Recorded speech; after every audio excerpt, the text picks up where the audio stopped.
3, 2, 1.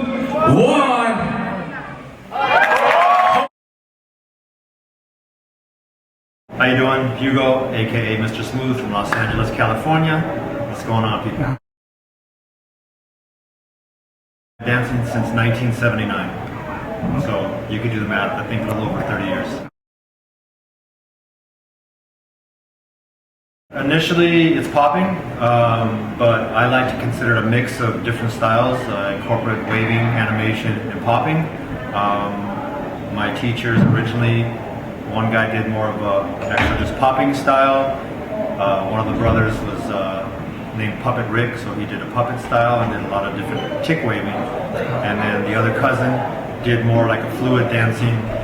What back then we called like a boogaloo style. It was boogaloo Darrow, but now obviously I have another understanding of that. But so I got a little bit of a mixture. And then even later on as I progressed, I always like to try to mix different styles. So it's popping, but I mix in animation and waving. Initially, the Twilight Poppers, which they're not famous, but they were the guys that taught me. That's Poppin' Magic, Puppet Rick, and Boogaloo Darrow. I still have the influence of what they taught me originally, and I think what was a good beginning with them is that they knew of the electric boogaloos, and they taught me, and they said, yeah, these guys are really good. They're like the tops. And before I actually met them, and then after that, the next person I actually met Poppin' Taco, and we became friends and we started practicing, and he was a big influence on me because we shared styles. He was showing me the things that he knew, and then I was showing him the waving and the kind of more like the relaxed waving that I did, and then we just started hanging out and practicing, and he was a major influence. Was not taught per se by these people, but I was introduced to them and I started working with them and we became friends, but always an inspiration to me was Taco, Poppin' Pete, and Skeeter Rabbit, big time. I mean, they taught me without teaching me. They taught me by absorbing and seeing them, and I can follow because I was always younger than these other guys, and I was just kind of like on-the-job training, basically. Okay. So I learned, and I could see their style, even if they weren't telling me this is this. Hey, you got to pick up this step. We're gonna do this routine, or we're gonna do this, and I just picked it up. You know, it's just absorbing. R16 was fun. It was my first time. I was actually supposed to come last year, but I don't know what happened. I didn't end up coming, and they invited me this time. And I'm always excited to come to Korea. I enjoy watching the dancers here, and like I told some of the people yesterday, I mean, I'm a judge, but I tell them I'm part of the audience too. I tell them I'm enjoying this as much as everybody else is. I love watching the competition. You know, I know I'm coming to work. I know I'm coming to do a job, and I'm judging, so I take it seriously. But then when I watch, I get to enjoy it. I have front row seat to watch these guys battle. It's always enjoying. It's really great. You know, I get asked that a little bit, even comparing to like Japan and other countries.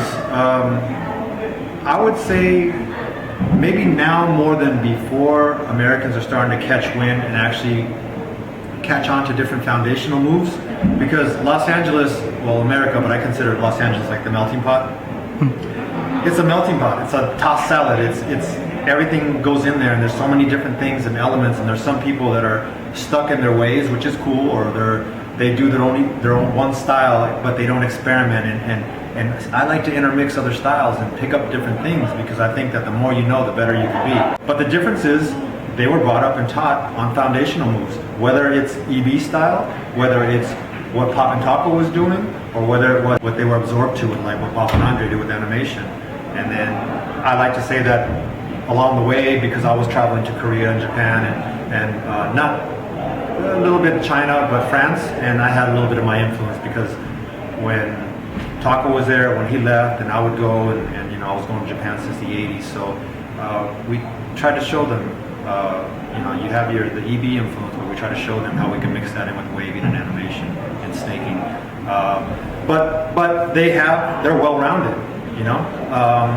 They've gone to school and they've been taught well, and I'm saying the Koreans and the Japanese and stuff. As Americans, they don't have a lot of schools. They don't have a lot of that. They just go up kind of knowing what they know, and they stick with it until somebody comes along and tells them, hey, check this out or check this out. So it's in a way, although it was the mecca, it was the beginning of this dance, without being too negative, I feel like they only have so much offered to them. They're lacking in some education, some knowledge, as opposed to these other countries that have been open to everything.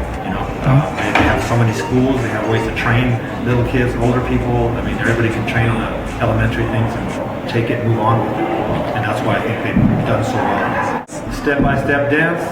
Guys, keep doing your thing. You're positive. Keep the dance alive. Promoting this thing and sharing with everybody. I encourage what you're doing.